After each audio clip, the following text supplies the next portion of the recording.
प्राध्यापक आणि खासदार वर्षाताई गायकवाड आपल्यासोबत आपण यांच्याशी थेट बातचीत करणार आहोत. त्या ताई ज्या पद्धतीनं सध्या आपण पाहतोय की एन्काउंटर झाला आणि त्यानंतर बरेचसे आता प्रश्न उपस्थित केले जात आहेत.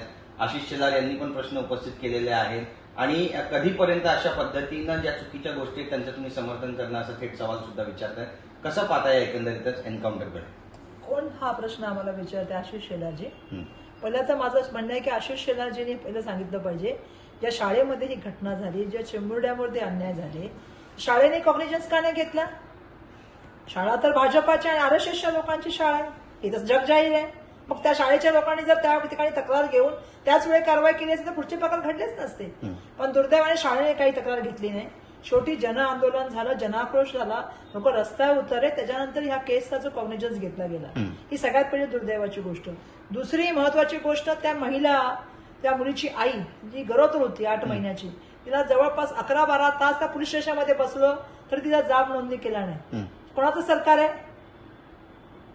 आशिष शेलारजींना माझा प्रश्न आहे, सरकार तुमचं आहे, जबाबदारी कोणाची होती? मुलीला सुरक्षित करणं, तिच्या आईला सुरक्षित करणं तुमची जबाबदारी होती, ते पण तुम्ही फेल झाला.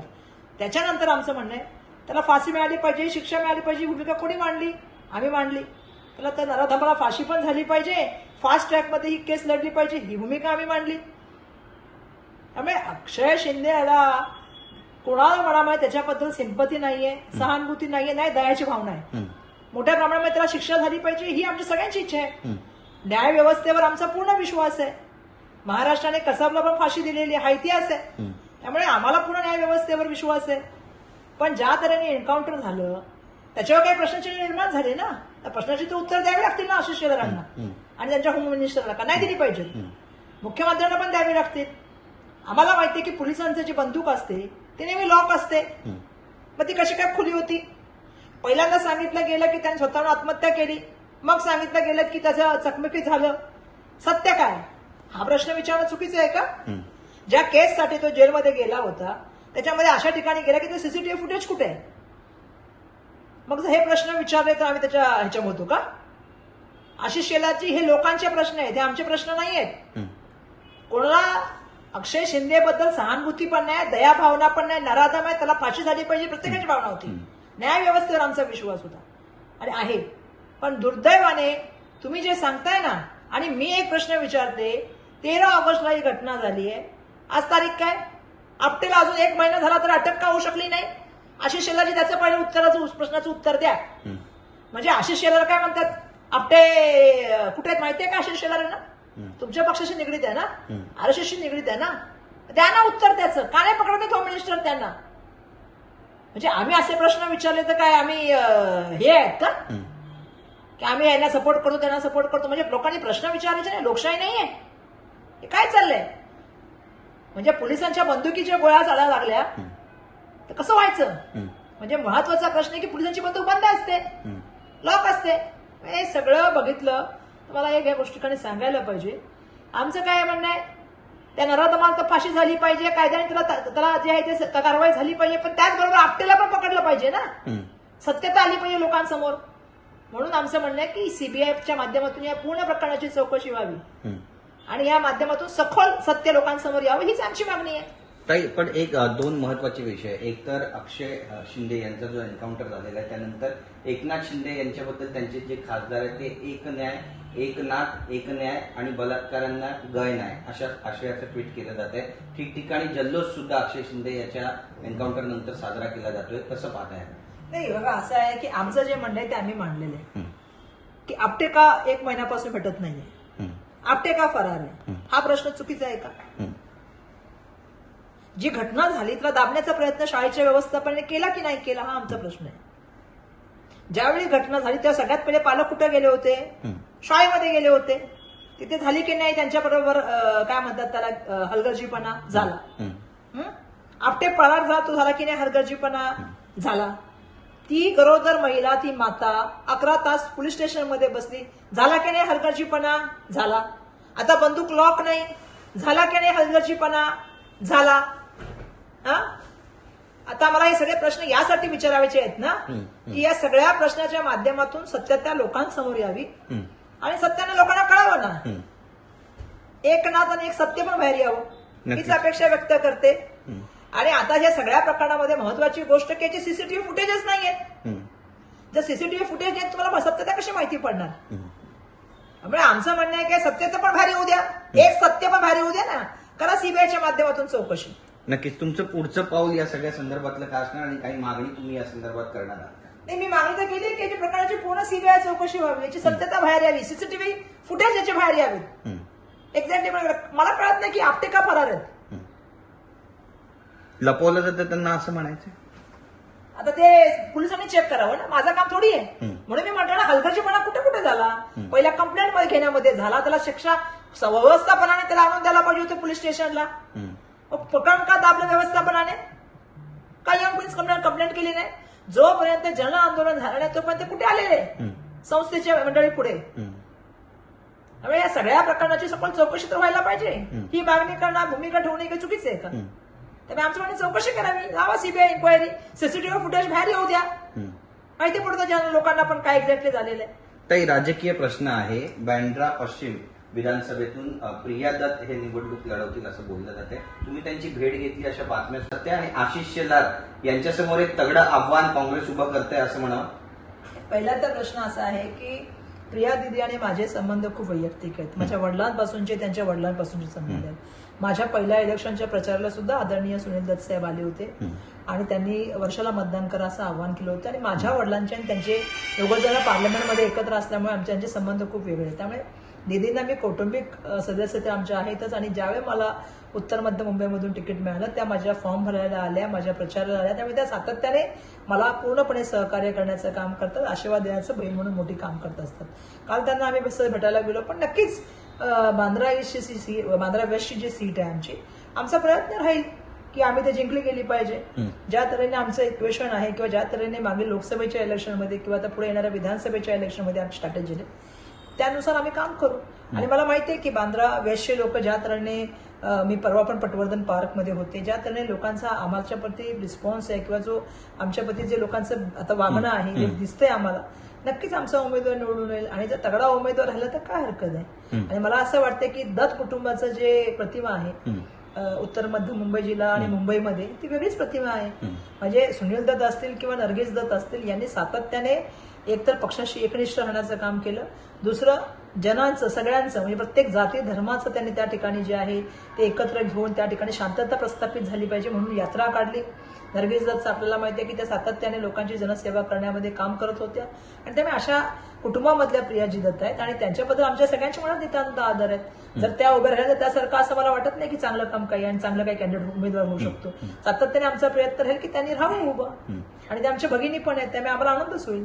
काही जागा वाटपाचं काही ठरलेलं आहे का, आणि उमेदवारांची जी नावं आहेत ती कधीपर्यंत जाहीर होतील? कारण आपण पाहिलं की लोकसभेत फार कमी वेळ मिळाला, कारण नावं लवकर जाहीर झाली नव्हती. यंदा तसं काही पाहायला मिळेल का? नक्कीच. आता आमची मध्ये काल माझी आणि देसाईजींची पण भेट झाली होती, आम्ही चर्चा केलेली आहे. आता आमच्या जवळपास झालेलंच आहे, थोडाफार चर्चा बाकी आहे, ते येणाऱ्या दिवसात होतील. एकदा आमची बैठक झाली की एका बैठकीनंतर आम्ही तुम्हाला मुंबईचा तो फॉर्म्युला त्या ठिकाणी सादर करू. आणि मुंबईमध्ये सगळ्यात महत्वाची गोष्ट, आमच्यामध्ये कुठल्याही तऱ्हेची गुरगुर मतभेद मनभेद असं काहीच नाहीये. स्मूथली आमचं काम झालेलं आहे. थोड्याफार जागा बाकी आहेत, ते पण होऊन जाईल. काही तुम्ही मुंबईचे अध्यक्ष आहात, मुंबई काँग्रेस मुंबईमध्ये पुन्हा जिवंत व्हावी अशी कार्यकर्त्यांची सुद्धा इच्छा आहे, अपेक्षा आहे. या सगळ्या पूर्ण होतील, कारण पुढे महानगरपालिकेच्या निवडणुका पण आहेत. 100% मुंबई काँग्रेसचे अध्यक्ष आहे आणि आम्ही तुम्ही बघत असाल की काम पण करतो, ॲजिटेशन करतो, लोकांपर्यंत पोहोचण्याचा प्रयत्न करतो. प्रयत्न आमचा हाच आहे की या माध्यमातून लोकांपर्यंत आम्ही जावं आणि लोकांना काँग्रेसकडे, आता आपल्याला माहिती आहे की आमचे आदरणीय नेते मल्लिकार्जुन खरगे साहेब असतील की राहुल गांधी असतील, यांनी सातत्याने ज्या तऱ्हेने वातावरण आहे, मला या ठिकाणी एकाही गोष्टीचं अजून आव्हान करायचंय की महाराष्ट्रातल्या जनतेने अजून एक गोष्टीकडे लक्ष द्यावं की ज्या तऱ्हेने एक प्रयत्न चाललेला आहे की जातीय तणावाचं वातावरण महाराष्ट्रामध्ये करावं. कारण त्यांना दिसते की त्यांचा पराभव जो आहे तो अटळलाय आणि पराभव ज्यावेळी दिसतोय त्यावेळी विविध माध्यमाचा वापर चाललेला आहे आणि ज्याच्या माध्यमातून सातत्याने एक प्रयत्न चाललाय की एक महाराष्ट्रामध्ये जे इलेक्शन होतं येणाऱ्या काळातलं त्याला प्रभावित करण्याचा.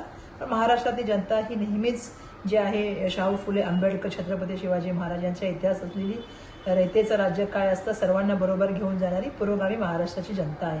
त्यामुळे सगळ्यांना माझं आव्हान आहे की विविध ठिकाणी आपण बघतोय की एक जातीय तणावाचं वातावरण तयार करण्यात चाललंय, समाजामध्ये तेढ निर्माण करण्याचं वातावरण चाललंय. काही नेते जाणीवपूर्वक काही गोष्टी बोलतात, काही नेते जाणीवपूर्वक काही ऍक्शन करतात. पण याच्यामधून आपला सामाजिक सलोखा बिघडू जाऊन देऊ नका. येणाऱ्या काळामध्ये 2 महिन्यामध्ये आपल्या सगळ्यांसमोर इलेक्शन येईल, त्यावेळी आपण विचारपूर्वक निर्णय घेऊन इलेक्शनचे मतदान करावं असं सुद्धा मी सगळ्यांना आवाहन करेन. आणि पुरोगामी आणि प्रगत महाराष्ट्राला उत्तर प्रदेश किंवा बिहार करण्याची आपल्या कोणालाही इच्छा नाही. महाराष्ट्राचे राजकारणी सुसंस्कृत आहे. महाराष्ट्रामध्ये कायदा सुव्यवस्था असेल किंवा महाराष्ट्रामध्ये विचारसरणी असेल, पण समाज सुधारकांचं महाराष्ट्र घेतलं जातं. हे आपल्याला पुढे घेऊन जायचं आहे. आणि त्यामुळे सर्वांना माझं आव्हान आहे की या परिस्थितीला सुद्धा आपल्याला सगळ्यांना एकत्रितपणे सामोरे जायचं आहे. आणि येणाऱ्या काळामध्ये आपल्या सगळ्यांना जे सरकार बनवायचं ते महाविकास आघाडीचं सरकार व्हावं अशी मी अपेक्षा व्यक्त करते. तर एक शेवटचा प्रश्न आहे. धारावी सध्या सेंटर ऑफ अट्रॅक्शन बनलंय राजकारणामध्ये सुद्धा, कारण विकास होतोय, पण धारावीचे पुढचे आमदार नेमके कोण असणार असा सवाल सुद्धा विचारला जातो. नाही, धारावीचे आमदार कोण असणार हा तर शेवटी पक्ष निर्णय घेणार. पण प्रश्न असा आहे की धारावीच्या बाबतीमध्ये बोलायचं झालं तर धारावी एका मोठ्या काय म्हणतात एका अदृश्य शक्तीचा आमच्याकडे खूप मोठा संचार झालेला आहे. काय झालं, अडाणींना दिल्यामुळे सातत्याने त्यांना कशी मदत करता येईल यासाठी पॉलिसी बनवायला लागलेली आहे. जमीन असो, TDR असो, FSI असो, प्रीमियम असो, त्यांच्यासाठी DC रूल असो, हे सगळे बदलण्याचं मोठ्या प्रमाणामध्ये जे आहे ते राज्य सरकार आणि केंद्र सरकार मला असं वाटतं की त्यांच्या हुकुमाचे ताबेदार म्हणून काम करते. सातत्याने आम्ही आवाज उचलतोय आणि म्हणून तरी एवढं करून सुद्धा धारावीमधली एकता आणि धारावीमध्ये त्यांना ज्या तऱ्हेने पाहिजे तसं तऱ्हेचा रिस्पॉन्स मिळत नाही, एकता तुटत नाही, हे बघतायत ते. आणि म्हणून वेगळ्या वेगळ्या माध्यमांचा अडाणींच्या माध्यमातून वापर होत आहे. मी सुरुवाती पण आधी सांगितलं होतं पोलिसांचा, गुंडांचा, आता एन्काउंटर स्पेशलिस्टचा मी नाव सुद्धा घेत होतो त्यावेळेला. त्याचबरोबर आम्ही बघतोय की विविध गोष्टींचा ते वापर करतात. आता धार्मिक तेढ करण्याचा एक प्रकार मागे पण झाला. सातत्याने धार्मिक तेढ निर्माण करण्याचा त्यांच्या माध्यमातून प्रयत्न चाललेले की जेणेकरून, म्हणूनच मगाशी मी म्हटलं की महाराष्ट्रामध्ये आता खूप मोठ्या प्रमाणामध्ये कुठेतरी धार्मिक तेढ निर्माण होईल यासाठी काही लोकांचा प्रयत्न चाललाय. पण महाराष्ट्रातली जनता असेल किंवा धारावीच्या जनतेला पण मी तेच आवाहन करते सातत्याने की तुम्ही एक लक्षात ठेवलं पाहिजे, आपली एकता ही आपली ताकद आहे. अडाणींना धारावीच्या लोकांशी प्रेम नाही अडाणींना धारावीच्या लोकांना घर देण्यामध्ये जास्त काही इंटरेस्ट आहे. त्यांना स्वतःचे FSI, स्वतःच्या TDR, स्वतःला मिळणाऱ्या, मला सांगा ना 550 एकरच्या विरोधामध्ये त्यांना 1250 एकर जमीन मिळाली. ती पण इतकी मुफ्त मध्ये मिळाली, फुकटात मिळाली. कोण आहे तसे ते अडाणी? आणि त्याच्या व्यतिरिक्त मी म्हणाले त्यांच्यासाठी पॉलिसी चेंज केल्या गेल्या. त्यामुळे कुठे ना कुठे हे प्रकरण एवढं सगळं करून सुद्धा त्यांच्या हाताला काही लागत नाही म्हटलं, लोकांचा सहभाग त्याच्यामध्ये मिळत नाही म्हटल्यानंतर आज मोठ्या प्रमाणामध्ये काही काही षडयंत्र रचण्याचं काम त्यांच्या माध्यमातून चालू असतं आणि त्यांच्या सांगण्यावरून खूप लोक काम करतात. पण मला माहितीये की शेवटी जनता सगळं निर्णय घेत असते. त्यामुळे जनतेच्या माध्यमातून येणाऱ्या काळामध्ये नक्कीच जे आहे ते आम्ही सगळेजण एकत्र उभे राहू. आमचं फक्त एकच म्हणणं आहे की धारावीच्या माणसाला धारावीत घर पाहिजे आणि त्याच सेक्टरमध्ये पाहिजे. पण दुर्दैवाने ते सुद्धा लिहून द्यायला अडाणी तयार नाहीयेत, राज्य सरकार तयार नाही. आम्ही काय प्रोजेक्ट अडाणीला दिला होता ना, आम्ही आमचा प्रोजेक्ट राज्य सरकारला दिला होता. पण आज आम्ही 20% शेअरवर आले राज्य सरकार आणि 80% शेअर तर अडाणीचेच आहे. कोणाच्या जीवावर आम्ही बोलावं त्या ठिकाणी? म्हणून आमचा न्याय मागण्याची परंपरा चालू आहे. म्हटलं लोकांचा सहभाग त्याच्यामध्ये मिळत नाही म्हटल्यानंतर आज मोठ्या प्रमाणामध्ये काही काही षडयंत्र रचण्याचं काम त्यांच्या माध्यमातून चालू असतं आणि त्यांच्या सांगण्यावरून खूप लोक काम करतात. पण मला माहितीये की शेवटी जनता सगळं निर्णय घेत असते. त्यामुळे जनतेच्या माध्यमातून येणाऱ्या काळामध्ये नक्कीच जे आहे ते आम्ही सगळेजण एकत्र उभे राहू. आमचं फक्त एकच म्हणणं आहे की धारावीच्या माणसाला धारावीत घर पाहिजे आणि त्याच सेक्टरमध्ये पाहिजे. पण दुर्दैवाने ते सुद्धा लिहून द्यायला अडाणी तयार नाहीयेत, राज्य सरकार तयार नाही. आम्ही काय प्रोजेक्ट अडाणीला दिला होता ना, आम्ही आमचा प्रोजेक्ट राज्य सरकारला दिला होता. पण आज आम्ही 20% शेअरवर आले राज्य सरकार आणि 80% शेअर तर अडाणीचेच आहेत. कोणाच्या जीवावर आम्ही बोलावं त्या ठिकाणी? म्हणून आमचा न्याय मागण्याची परंपरा चालू आहे. येणाऱ्या काळात पण आम्ही आंदोलन करू, बैठका घेऊ, जाऊन रस्त्यावर उतरू आणि लोकांमध्ये जे आहे तो अवेअरनेस निर्माण करू. आम्हाला आमचं घर तिथंच मिळालं पाहिजे. अडाणींची जुलूमशाही, अडाणीची काय म्हणतात ते जे आहे ना सगळं, त्या धारावीत नाही चालणार, आम्ही चालू पण देणार नाही. नक्की, धन्यवाद ते आमच्याशी बोलल्याबद्दल. तर आपण पाहतोय की उत्स्फूर्त अशी प्रतिक्रिया वर्षाताई गायकवाड यांनी दिली आहे आणि धारावीमध्ये कुणाचीही दादागिरी खपून घेतली जाणार नाही असं थेट आव्हानच त्यांनी केलंय. कॅमेरा पर्सन योगेश गुरवसह गिरीश गायकवाड, TV9 मराठी, मुंबई.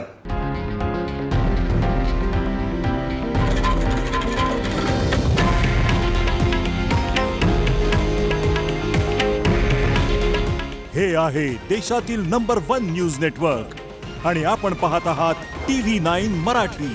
काळजी तुमची, हित महाराष्ट्राचं.